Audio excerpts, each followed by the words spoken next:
Right, Kevin. So as with the betting people interviews, we keep them evergreen as we can, the long shelf life, so people can still watch in a few years and they'll be relevant.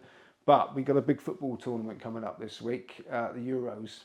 So have you got any opinions? How would you tackle it from a punting point of view?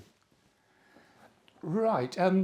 I suppose first of all, if I just talk about the outright market, and then if you want, I can tell you a little bit more about some of the other markets and how they evolve through the tournament.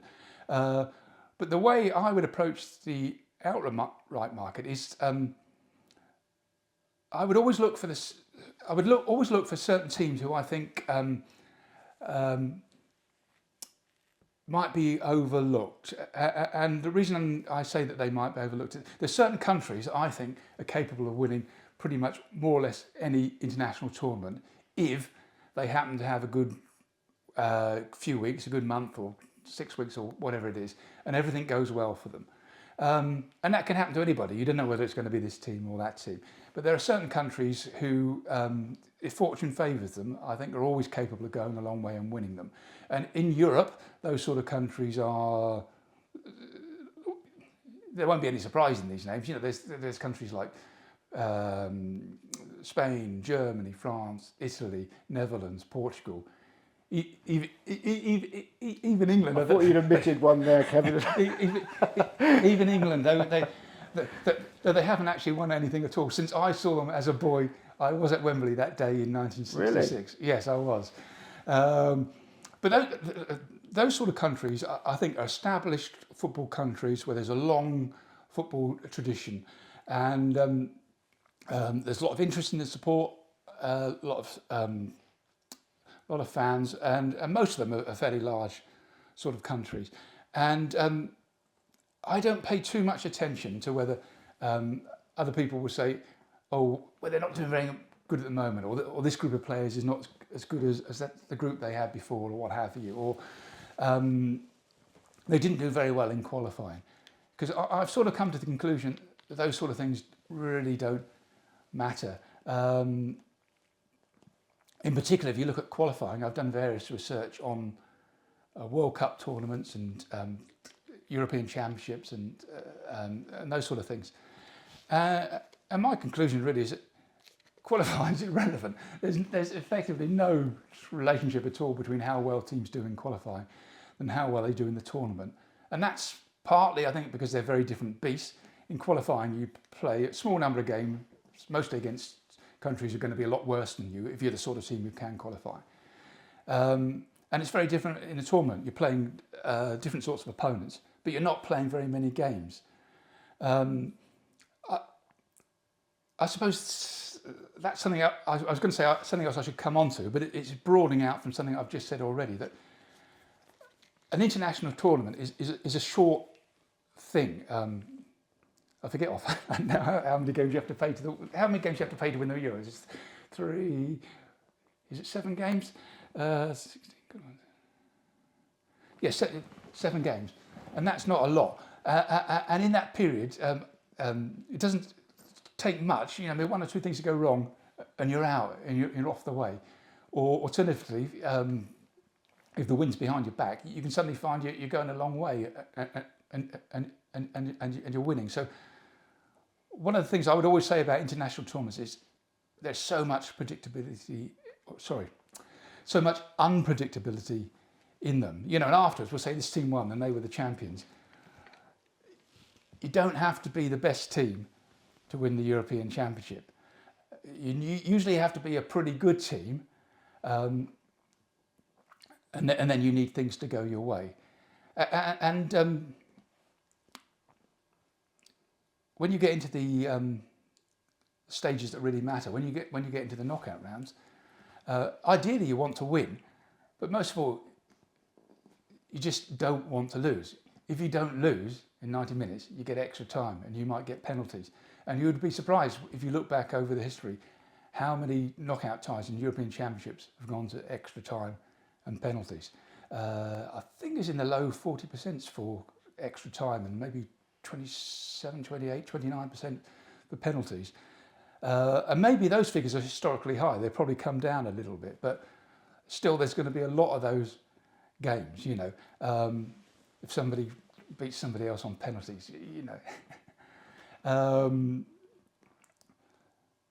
So I suppose I'm just saying, there's a lot of.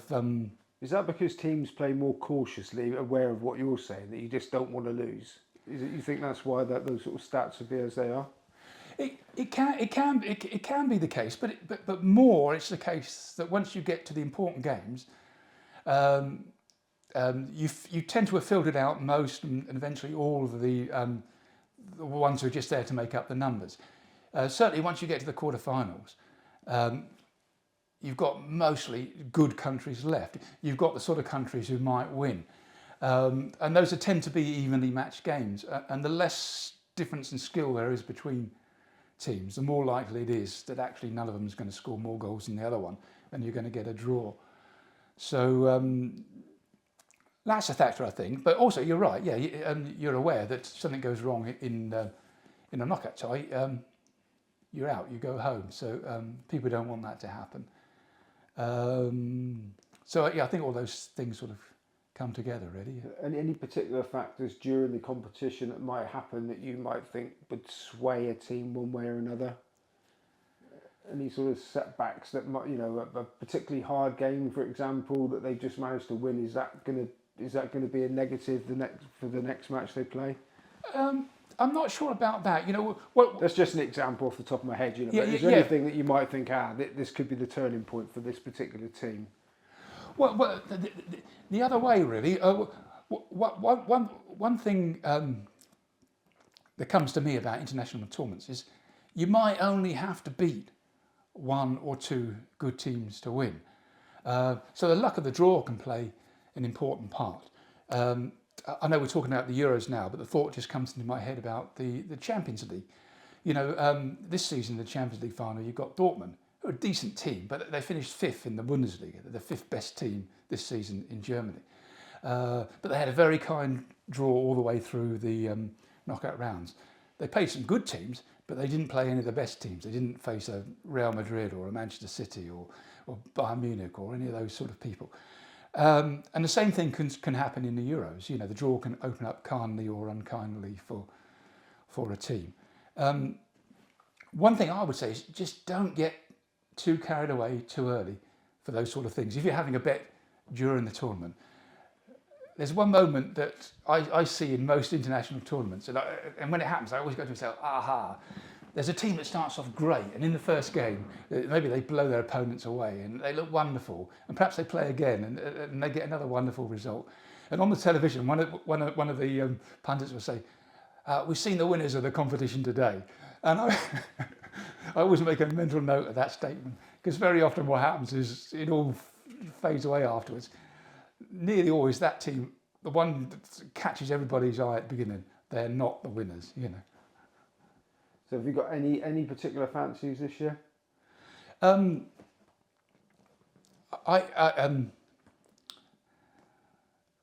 don't want to play up to my image that you were talking to me another time in the betting people's interview, but as you know, we're doing this a little bit sort of off the cuff, and I've been out of things a little bit recently.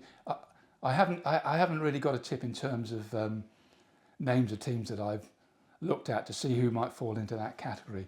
One thing I would maybe say to you as well, if I can add it in also, is that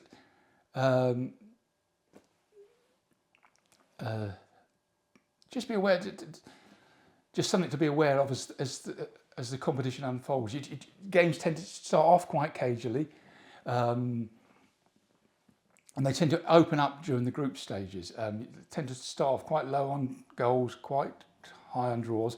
By the time you get to the last group game, the third game, when it's do or die for some teams, you tend to get quite a high amount of goals and hardly any draws. And then it changes back again once you get into the knockout rounds, a round of 16 and afterwards. So yeah, look out for those sorts of things. Just sort of be aware of how the context of the games changes as you go through the tournament.